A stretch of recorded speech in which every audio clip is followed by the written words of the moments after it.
ആ ദിവസം പത്രോസിന്റെ അമ്മായിയമ്മയുടെ ജീവിതത്തിൽ ദൈവം ഒരു അത്ഭുതം ചെയ്യുവാനിടയായി. അതിനു മുമ്പ് ഒരു മകന്റെ ജീവിതത്തിൽ ദൈവം അത്ഭുതം ചെയ്തു. അതിനു മുമ്പ് വിവാഹത്തിൽ അത്ഭുതം ചെയ്തു. അതിന്റെ ശേഷം ചെയ്യുന്ന അത്ഭുതം എന്താണെന്നാണ് നമ്മൾ ഇപ്പോൾ വായിക്കുന്നതായ അത്ഭുതം. അത് ഏതാണ്? യേശുക്രിസ്തു വചന ശുശ്രൂഷ ചെയ്യുമ്പോൾ അവനെക്കുറിച്ചുള്ളതായ വാർത്ത ഒരുപാട് വിസ്തരിച്ചു. അവൻ ആശ്ചര്യകാര്യങ്ങൾ ചെയ്യുമ്പോൾ, അത്ഭുത പ്രവർത്തികൾ ചെയ്യുമ്പോൾ, നിങ്ങൾ ഓർക്കുന്നുണ്ടോ? യേശു പറയുമായിരുന്നു, ദയവുചെയ്ത് ഇതാരോടും പറയരുത് എന്ന്. ഭൂതങ്ങൾ ഉറക്കെ ഉറക്കെ പറയുമ്പോൾ, നീ ലോകരക്ഷകനാണ്, ദൈവത്തിന്റെ പുത്രനാണ് എന്ന് പറയുമ്പോൾ യേശുക്രിസ്തു ഭൂതങ്ങളുടെ വായ അടപ്പിക്കുമായിരുന്നു, മിണ്ടരുത് എന്ന് പറയുമായിരുന്നു. കാരണം എന്താണ്? കാരണം നിങ്ങൾക്കറിയാമോ? യേശുക്രിസ്തുവിന്റെ ശുശ്രൂഷയെ ശ്രദ്ധിച്ച് നോക്കുമ്പോൾ, കാൽവരി ടെമ്പിളിലെ ശുശ്രൂഷകളെ ശ്രദ്ധിച്ച് പരിശോധിക്കുമ്പോൾ, ഇപ്പോൾ ശ്രദ്ധിച്ചു കേൾക്കണം എന്താണ് സംഭവിക്കുന്നത്. യേശു കർത്താവ് എപ്പോഴാണോ ദൈവപുത്രനായിട്ട്, മിശിഹായായിട്ട്, ലോകരക്ഷകനായിട്ട് പരീശന്മാരും മഹാപുരോഹിതന്മാരും സദൂക്യരും അവിടെയുണ്ടായിരുന്നതായ ശാസ്ത്രിമാരും തിരിച്ചറിയുന്നതിന് മുൻപ് യേശുവിൻ്റെ അരികിലേക്ക് ജനം സമൂഹമായി കടന്നു വന്നു. യേശു കർത്താവ് എവിടെ പ്രസംഗിച്ചാലും അവൻ പ്രസംഗിക്കുന്നതായ വചനം കേൾക്കുവാനായി വലിയ ജനസമൂഹം കൂട്ടമായി വന്നിരുന്നു. ഒഴുകിവരുമായിരുന്നു. അവൻ്റെ ശുശ്രൂഷയുടെ ആരംഭത്തിൽ സുവിശേഷം അറിയിച്ചുകൊണ്ടിരിക്കുന്ന കാലത്ത് വലിയ തടസ്സങ്ങളൊന്നും ഉണ്ടായില്ല. അവൻ പോകുന്നിടത്തൊക്കെയും ജനം കൂട്ടം കൂട്ടമായിട്ട് കടന്നു വന്നുകൊണ്ടേയിരുന്നു. വലിയ തടസ്സങ്ങളൊന്നും ഉണ്ടായില്ല. എന്നാൽ എപ്പോഴാണോ പതിയെ ഒരു വാർത്ത കേൾക്കുകയാണ്. എന്താണ്?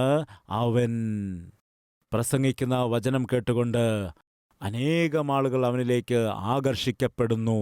ജനങ്ങൾ കൂട്ടം കൂട്ടമായി അവൻ്റെ അരികിലേക്ക് കടന്നു പോകുന്നു എന്നുള്ളതായ വാർത്ത പ്രചരിക്കപ്പെട്ടപ്പോൾ എന്താണ് നടക്കുന്നതെന്ന് നോക്കാം, എന്തുകൊണ്ട് ഇത്രയും ആളുകൾ അവിടേക്ക് പോകുന്നതെന്ന് നോക്കാം എന്ന് വിചാരിച്ചുകൊണ്ട് അവർ യേശുക്രിസ്തുവിൻ്റെ അരികിലേക്ക് വന്നപ്പോൾ അവൻ പൂർണ്ണ അധികാരത്തോടുകൂടി വചനം സംസാരിക്കുന്നത് കണ്ടു. അവൻ വചനം സംസാരിക്കുമ്പോൾ അത് കേട്ട ജീവിതങ്ങൾക്ക് മാറ്റമുണ്ടാകുന്നത് കണ്ടു.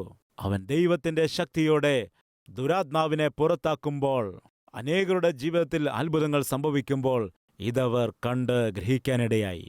അവരുടെ അരികിലേക്ക് കടന്നു വരുന്ന ജനങ്ങളെക്കാൾ യേശുവിൻ്റെ അരികിലേക്ക് പോകുന്നവരായ ജനം വളരെ അധികമായിരിക്കുന്നു എന്ന് അവർ ഗ്രഹിച്ചു.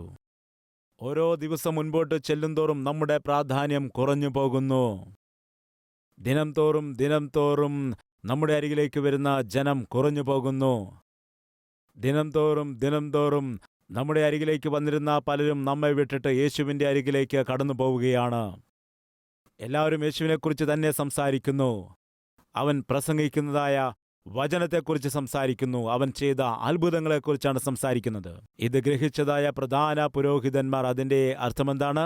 ദൈവത്തിനും മനുഷ്യനും മധ്യസ്ഥരായിട്ട് ദൈവത്തിൻ്റെ മുൻപിൽ മനുഷ്യരുടെ പക്ഷത്ത് നിന്നുകൊണ്ട് അതിവിശുദ്ധ സ്ഥലത്തേക്ക് പോയി പ്രായശ്ചിത്ത യാഗം അർപ്പിക്കേണ്ടതായ മഹാപുരോഹിതന്മാർ, അവർ ദൈവം തിരഞ്ഞെടുത്ത ആളുകളാണ്. അവർക്ക് വലിയ കോപമുണ്ടായി. എന്തുകൊണ്ടാണ്? ജനമെല്ലാം അവിടേക്ക് പോകുന്നു. ജനമെല്ലാം യേശുവിൻ്റെ അരികിലേക്ക് കടന്നു പോകുന്നു. എന്തുകൊണ്ടാണ് അവൻ്റെ അരികിൽ പോകുന്നത്? യേശു പ്രസംഗിക്കുന്നതായ വചനത്തിൽ ജീവിതങ്ങളെ മാറ്റുവാൻ കഴിയുന്ന ശക്തിയുണ്ട്. അവൻ ദൈവത്തിൻ്റെ ഹിതപ്രകാരം ദൈവവേല ചെയ്യുന്നതുകൊണ്ട്, അവൻ്റെ ഹിതപ്രകാരം ചെയ്യുന്ന വേലയാകൊണ്ട് അനേകരുടെ ജീവിതത്തിൽ കാണുന്നതായ മാറ്റം അവർ കണ്ടു.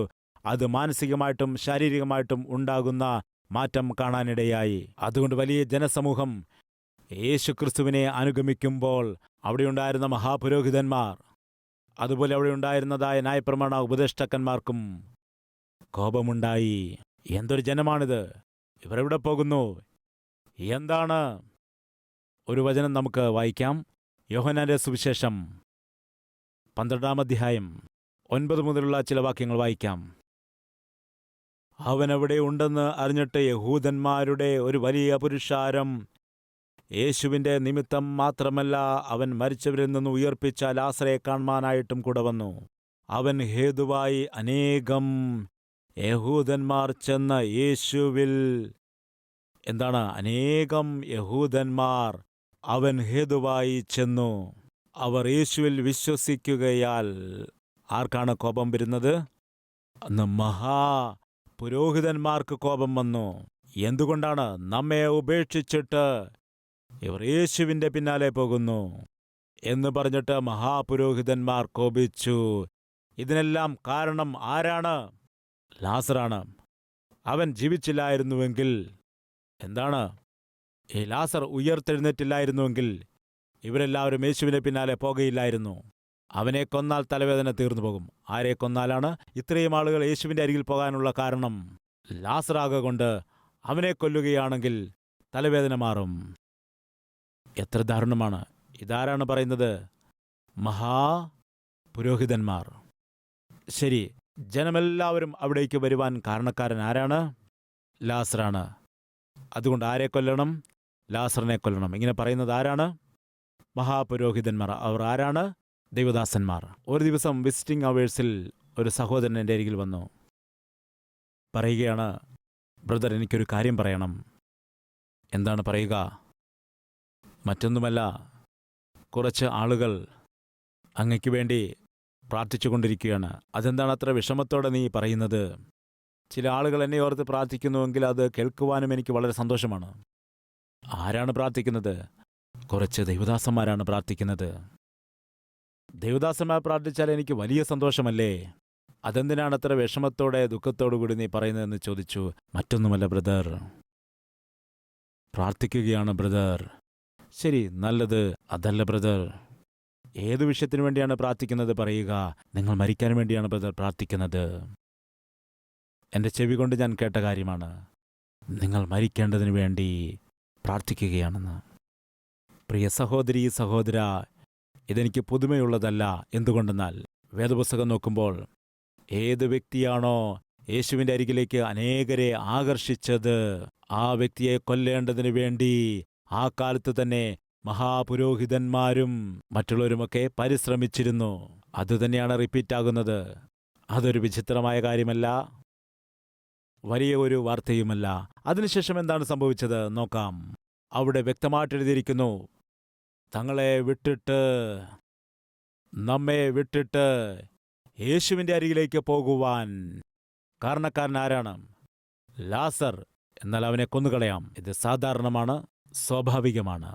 അവൻ ഹേതുവായ അനേകം യഹൂദന്മാർ ചെന്ന് യേശുവിൽ വിശ്വസിക്കുകയാൽ ലാസറേയും കൊല്ലേണം എന്ന് മഹാപുരോഹിതന്മാർ ആലോചിച്ചു. ലാസറേയും കൊല്ലേണം എന്ന് പറയുമ്പോൾ അർത്ഥമെന്താണ്? എന്തെങ്കിലും മനസ്സിലായോ? ലാസറിനെയും കൊല്ലണമെന്ന് പറയുമ്പോൾ ലാസറിനെ കൂടാതെ മറ്റൊരു വ്യക്തിയുമുണ്ട്. ഇവർ കൊല്ലുവാൻ ആലോചിക്കുന്നത് ആരാണ് പറയൂ? യേശുക്രിസ്തു. അതായത് ഈ ജനത്തെ ആകർഷിച്ചു കൊണ്ടിരിക്കുന്നതായ യേശുക്രിസ്തുവിനെയും കൊല്ലുവാൻ വേണ്ടി മഹാപുരോഹിതന്മാർ ഒരു മടിയും കാണിക്കുന്നില്ല. അതിനുശേഷം ലാസറേയും കൊല്ലണമെന്ന് മഹാപുരോഹിതന്മാർ ആലോചിച്ചു. പിറ്റേന്നാൾ പെരുന്നാൾക്ക് വന്നൊരു വലിയ പുരുഷാരം യേശു യെരുശലേമിലേക്ക് വരുന്നു എന്ന് കേട്ടിട്ട് ഈത്തപ്പനയുടെ കുരുത്തോല എടുത്തും കൊണ്ട് അവനെ എതിരേൽപ്പാൻ ചെന്നു. ഹോശന്ന, ഇസ്രായേലിന്റെ കർത്താവിന്റെ നാമത്താൽ വരുന്നവൻ വാഴ്ത്തപ്പെട്ടവൻ എന്ന് ആർത്തു. 19 വാക്യം.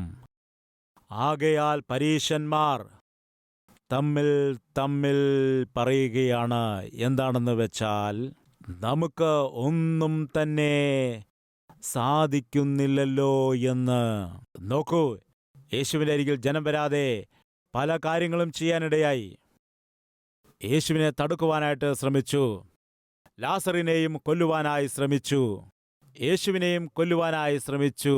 പല ശ്രമങ്ങൾ നടത്തിയിട്ടും ജനം മാത്രം അവൻ്റെ അരികിലേക്ക് തന്നെ പോകുന്നു. നോക്കൂ, നമ്മുടെ ശ്രമമെല്ലാം വൃഥാവായി പോയല്ലോ.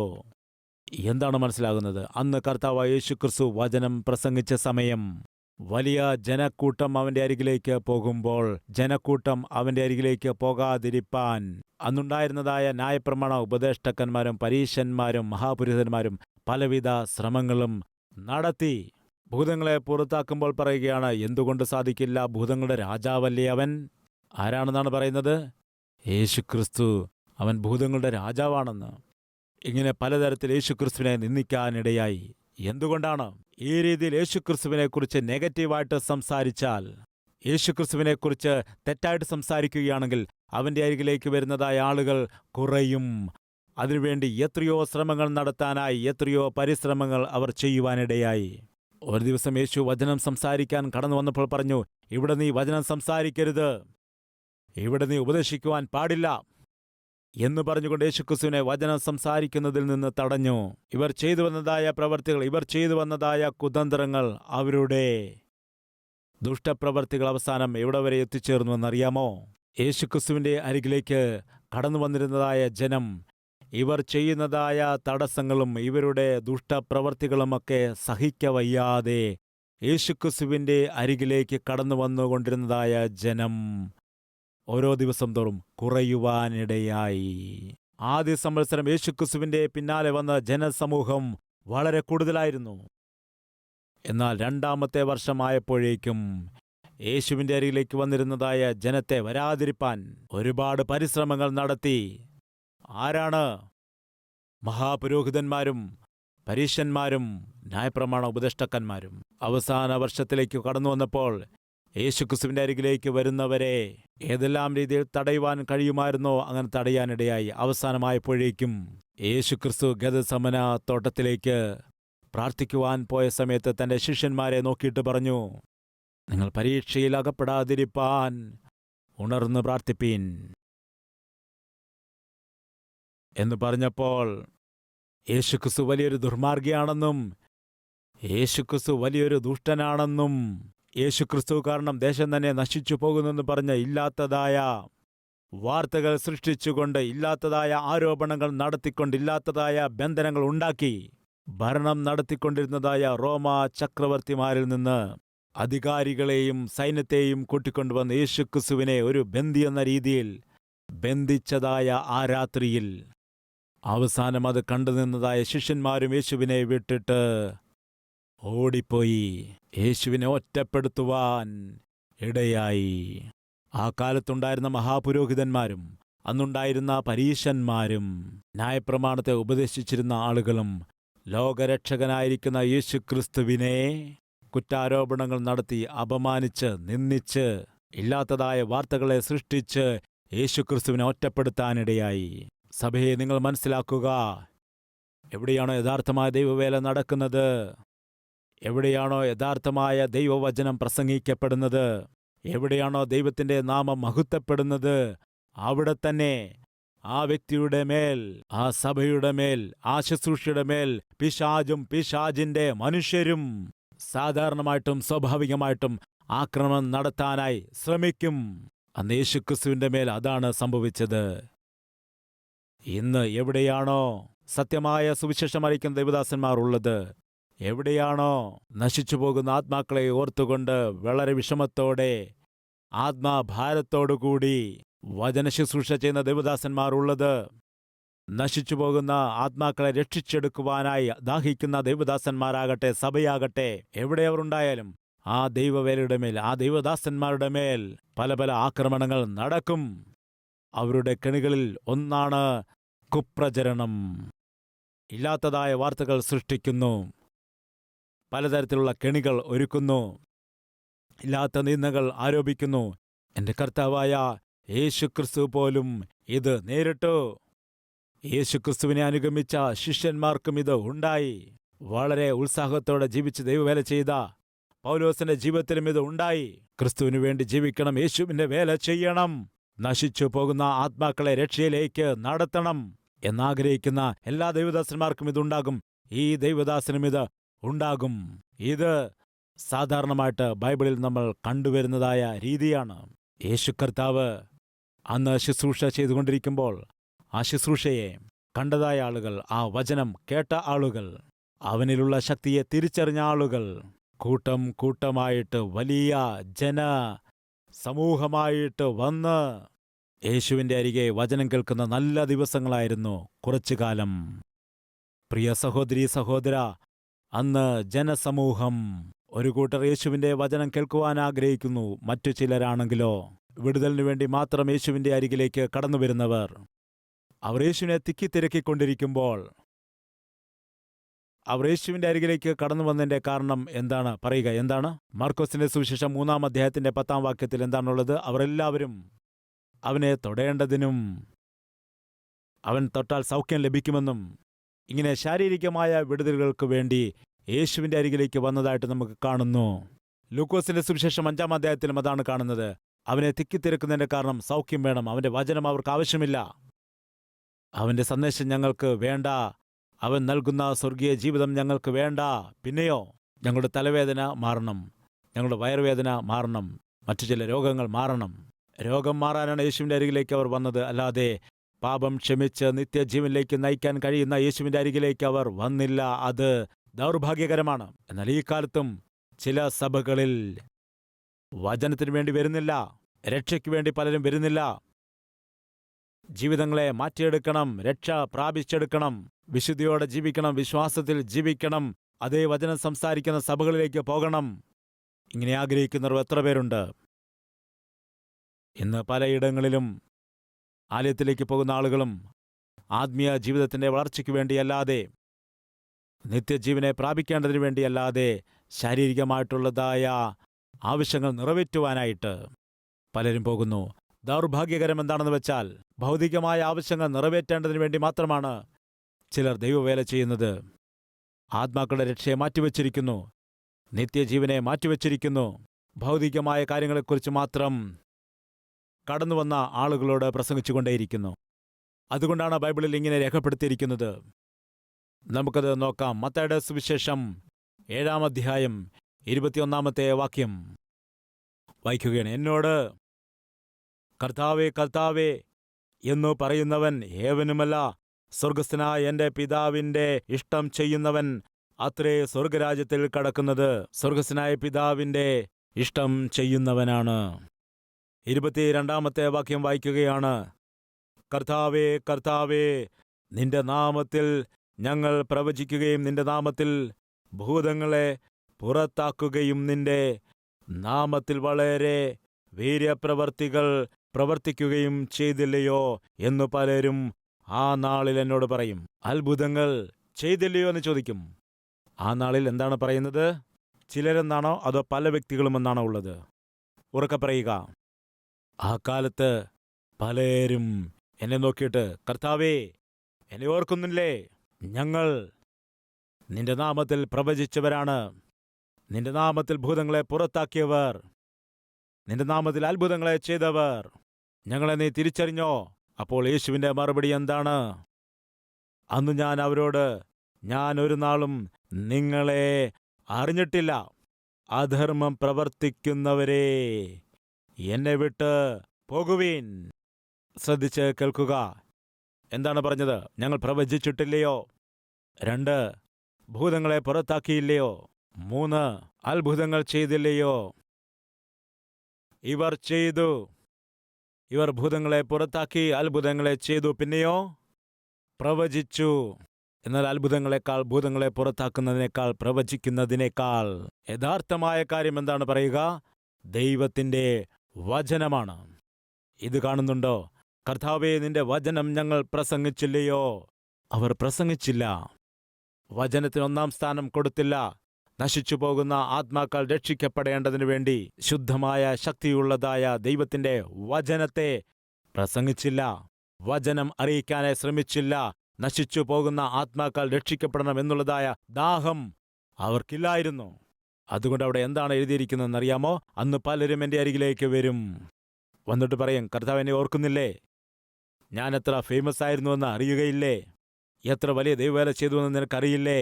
എത്രയോ പ്രവചനങ്ങൾ നടത്തിയിട്ടുണ്ട്, എത്രയോ ഭൂതങ്ങളെ പുറത്താക്കിയിട്ടുണ്ട്, എത്രയോ പേർക്ക് സൗഖ്യം കൊടുത്തിട്ടുണ്ട്. നിനക്കറിയില്ലേ? നിങ്ങൾ ആരാണെന്ന് എനിക്ക് അറിയില്ല. അതിൻ്റെ അർത്ഥം എന്താണ്? ദൈവത്തിൻ്റെ അറിവ് കൂടാതെ, ദൈവത്തിൻ്റെ പെർമിഷൻ ഇല്ലാതെ ഭൂമിയിൽ ഒരുപാട് ശുശ്രൂഷകൾ നടക്കുന്നുണ്ട്, ഒരുപാട് ദൈവവേലകൾ നടക്കുന്നുണ്ട്. അന്ന് ഈ 3 കാര്യങ്ങൾ പറഞ്ഞു വന്നാൽ ഒരു കാര്യം പറഞ്ഞിരുന്നെങ്കിൽ നന്നായിരുന്നു. നിന്റെ നാമത്തിൽ വചന ശുശ്രൂഷ ചെയ്തില്ലയോ? സുവിശേഷം പ്രസംഗിച്ചില്ലയോ? നശിച്ചു പോകുന്ന അനേകം ആത്മാക്കളെ രക്ഷയിലേക്ക് നടത്തിയില്ലയോ എന്ന് എന്തുകൊണ്ട് അവർക്ക് പറയാൻ കഴിഞ്ഞില്ല? അതായിരുന്നില്ല അവരുടെ ശുശ്രൂഷയിൽ പ്രധാനമായിട്ടുള്ളതായ അവരുടെ ഉദ്ദേശം കാൽവറി ടെമ്പിൾ എന്താണ് പ്രസംഗിക്കുന്നത്? കാൽവറി ടെമ്പിളിൽ നിങ്ങൾ എന്താണ് കാണുന്നത്? കാൽവറി ടെമ്പിൾ നിങ്ങൾ കാണുന്നതും കാൽവറി ടെമ്പിളിലേക്ക് നിങ്ങൾ വരുന്നതും അതിൻ്റെ കാരണം പ്രധാനമായിട്ടും ഇവിടെ അറിയിക്കുന്നതായ വചനത്തിനു വേണ്ടിയാണ്. ഒരു കാര്യം നിങ്ങൾക്കറിയുമോ ഇല്ലയോ എന്ന് എനിക്കറിയുകയില്ല. എന്നാൽ ലോകത്തിൽ വലിയ വലിയ വലിയ വലിയ സഭകളുണ്ട്. ആ സഭകളിൽ കൂടുതൽ ശതമാനവും അവിടെ ഏറ്റവും കൂടുതൽ പ്രാധാന്യം കൊടുക്കുന്നത് പ്രവചനങ്ങൾക്കും വിടുതലുകൾക്കും അത്ഭുതങ്ങൾക്കുമാണ്. എന്നാൽ കേവലം വചനത്തിൽ മാത്രം ആശ്രയിച്ചുകൊണ്ട് വചനം പ്രസംഗിച്ചുകൊണ്ട് ആയിരക്കണക്കിന് ലക്ഷക്കണക്കിന് ആളുകളെ ദൈവസന്നിധിയിലേക്ക് നടത്തുന്ന വലിയ സഭകളിൽ ഒന്ന് ഏതാണെന്ന് നിങ്ങൾക്കറിയാമോ? Calvary temple. വേണമെങ്കിൽ നിങ്ങൾക്ക് ഗൂഗിളിൽ ചെന്നിട്ട് സെർച്ച് ചെയ്ത് നോക്കാം. നിങ്ങൾ തിരയുക. കേവലം വചനം മാത്രം പ്രസംഗിച്ചുകൊണ്ട് ആ വചനത്തിൽ കൂടി ദൈവം ജനത്തിൻ്റെ ഉള്ളിൽ ചെയ്തതായ അത്ഭുത കാര്യങ്ങൾ, അത് ഒന്നോ രണ്ടോ അല്ല. നമ്മുടെ കാൽവറി ടെമ്പിളിൽ അത്ഭുത കാര്യങ്ങൾ നടക്കുന്നില്ലേ? ആശ്ചര്യമായ കാര്യങ്ങൾ നടക്കുന്നില്ലേ? വിടുതലുകൾ സംഭവിക്കുന്നില്ലേ? രോഗത്താൽ ഭാരപ്പെടുന്നവർക്ക് സൗഖ്യം ലഭിക്കുന്നില്ലേ? തലമുറയില്ലാത്തവർക്ക് ദൈവം കൊടുക്കുന്നില്ലേ? അയ്യോ, അത് നോക്കുകയാണെങ്കിൽ എത്രയെത്ര എത്രയെത്ര എത്രയെത്ര അത്ഭുതങ്ങളുണ്ടെന്നറിയാമോ? പ്രിയ സഹോദരി സഹോദര, ഇവയൊന്നും സാധാരണപ്പെട്ട് ഞാൻ നിങ്ങളോട് പറയുകയില്ല. അതാണ്, ഒരു മാതാവിന് കിഡ്നി രോഗം ബാധിച്ച് നശിക്കാനിടയായി. ഇനിയും ചികിത്സിച്ചാൽ പ്രയോജനമില്ല എന്ന് ഡോക്ടർ പറഞ്ഞതനുസരിച്ച് വീട്ടിലേക്ക് പോകുന്ന വഴിയിൽ ഒരു പ്രാവശ്യം കാൽവറി ടെമ്പിളിലേക്കൊന്ന് പോകാമെന്ന് പറഞ്ഞ് കാൽവറി ടെമ്പിളിലേക്ക് വന്നു. അങ്ങനെ ഇവിടേക്ക് കടന്നു വന്നപ്പോൾ പ്രാർത്ഥിക്കുവാനായിട്ട് അനേകം ആളുകൾ ലൈനിൽ നിൽക്കുമ്പോൾ ഞാൻ ഓരോരുത്തരുടെ തലമേൽ കൈവച്ചുകൊണ്ട് പ്രാർത്ഥിച്ച് മുൻപോട്ട് പോകുന്നതായ സമയത്ത് ഒരു മാതാവ് 60-65 വയസ്സ് പ്രായം തോന്നിക്കുന്നതായ ഒരു വൃദ്ധയായ മാതാവിനെ ഞാൻ കണ്ടു. ഞാൻ വന്ന സമയത്ത് അവർ ബാത്റൂമിലേക്ക് പോയി എന്നു. ബാത്റൂമിൽ നിന്ന് വെളിയിൽ വന്നപ്പോൾ എന്നെ കണ്ട് വേഗത്തിൽ വന്നു. എനിക്ക് നന്നായി പ്രാർത്ഥിക്കാനും കഴിഞ്ഞില്ല. ഞാൻ ആ അമ്മയുടെ തോളിൽ കൈവച്ച് ചോദിച്ചു, അമ്മേ സുഖമായിരിക്കുന്നോ എന്ന് ചോദിച്ചപ്പോൾ, ദേവദാസ, ഡോക്ടർ പൊയ്ക്കൊള്ളാൻ പറഞ്ഞു, വീട്ടിലേക്ക് പൊയ്ക്കൊള്ളാൻ പറഞ്ഞു. ഇവിടെ വരെ ഒന്ന് വന്ന് പ്രാർത്ഥിപ്പിച്ചിട്ട് പോകാൻ വന്നതാണ്. ഞാൻ പറഞ്ഞു, അമ്മ ഒന്നും പേടിക്കണ്ട, പൊയ്ക്കോളൂവെന്ന്. കുറേ നാളുകൾക്ക് ശേഷം വീണ്ടും ആ മാതാവ് അതേ സ്ഥലത്തേക്ക് വന്നു നിന്നു. ദേവദാസ, അന്ന് ഞാൻ പോകുന്ന സമയത്ത് ഭാരപ്പെടേണ്ട എന്ന് നിങ്ങൾ കൈവച്ച് പറഞ്ഞില്ലയോ? പിന്നീട് ആശുപത്രിയിൽ ചെന്നിട്ട് പരിശോധിച്ചപ്പോൾ ഡോക്ടർ പറഞ്ഞു, ആ രോഗം എവിടെ പോയെന്നറിയില്ല എന്ന്. ആ കിഡ്നിയുടെ രോഗത്തിന് എന്തു പറ്റിയെന്നറിയില്ല. ഇപ്പോൾ ഒരു രോഗവും ഇല്ല. ഇത് ഞാൻ നിങ്ങളോട് നേരത്തെ പറഞ്ഞിട്ടുണ്ടോ? ഇതൊന്നുമല്ല വലിയ വലിയ കാര്യങ്ങൾ. ഒരു മദ്യപാനിയായ മനുഷ്യൻ, ഒരു ദുർനടപ്പുകാരനായ മനുഷ്യൻ, ആരൊക്കെയാണോ തങ്ങളുടെ ജീവിതത്തെ നശിപ്പിച്ചുകൊണ്ട് ദൈവത്തെ വിട്ട് അകന്നുകൊണ്ട് നരകത്തിലേക്ക് പോയിക്കൊണ്ടിരിക്കുന്നതായ ആളുകൾ, അവർ രക്ഷിക്കപ്പെട്ട യേശുവിനെ സ്വന്തം രക്ഷിതാവായി സ്വീകരിച്ചാൽ ബൈബിളിൽ കാണാൻ കഴിയും. ശിഷ്യന്മാർ ചെന്നിട്ട്, കർത്താവേ, നിന്റെ നാമത്തിൽ ഞങ്ങൾ ഭൂതങ്ങളെ പുറത്താക്കുന്നു, നിന്റെ നാമത്തിൽ സൗഖ്യം കൊടുക്കുന്നു എന്ന് പറഞ്ഞ് വലിയ വലിയ കാര്യങ്ങൾ പറഞ്ഞ് സന്തോഷിച്ചപ്പോൾ യേശു അവരോട് എന്തു പറഞ്ഞെന്നറിയാമോ? ഭൂതങ്ങളെ നിങ്ങൾ പുറത്താക്കുന്നു, സൗഖ്യം കൊടുക്കുന്നു എന്ന് പറഞ്ഞ് നിങ്ങൾ സന്തോഷിക്കുകയാണോ? അതിനേക്കാൾ സന്തോഷകരമായതുണ്ട്. എന്താണ് കർത്താവേ? നിങ്ങളുടെ പേര് ജീവന്റെ പുസ്തകത്തിൽ രേഖപ്പെടുത്തിയിരിക്കുന്നു എന്നതാണ്. ആ വിഷയം ഓർത്തുകൊണ്ട് നിങ്ങൾ സന്തോഷിക്കുക. അതിന്റെ അർത്ഥം എന്താണ്? സൗഖ്യപ്പെടുന്നതിനേക്കാൾ, സൗഖ്യപ്പെടുത്തുന്നതിനേക്കാൾ ദൈവത്തിന്റെ ദൃഷ്ടിയിൽ ശ്രേഷ്ഠമായത് ഒരു വ്യക്തി രക്ഷിക്കപ്പെടുന്നതാണ്. സ്വർഗത്തിലേക്ക് പോകുന്ന ആളുകളുടെ പേരുകളിൽ നിന്റെ പേരുള്ളതാണ്. സതീഷ് കുമാറിനുണ്ടായിരിക്കുന്ന ദാഹം അതാണ്. പ്രിയപ്പെട്ട ദൈവമക്കളെ, നമ്മിൽ ഒരു വ്യക്തി പോലും നശിച്ചു പോകുവാൻ പാടില്ല. നമുക്ക് പ്രാർത്ഥിക്കാമായിരിക്കുന്ന ഇടങ്ങളിൽ മുഴങ്കാൽ മടക്കി പ്രാർത്ഥിക്കുക.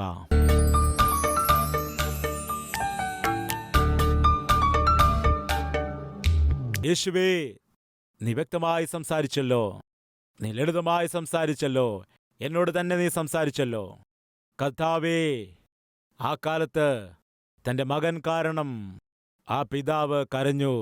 ഈ ദിവസം ഏതു മാതാവാണോ, ഏതു പിതാവാണോ മക്കളെ ഓർത്തുകൊണ്ട് കരയുന്നത്?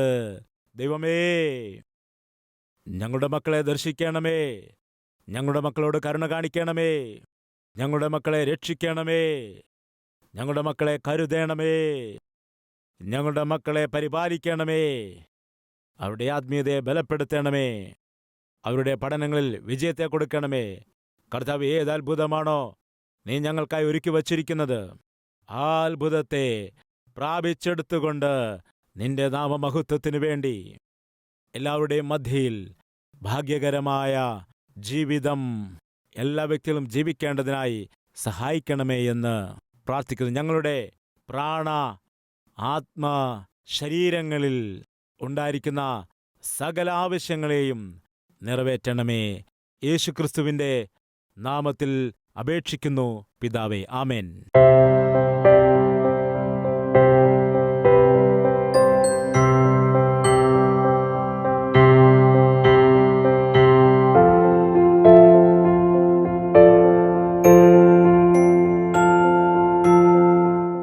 Address Calvary, Post Box number 30, Kukatpalli, Hyderabad 72.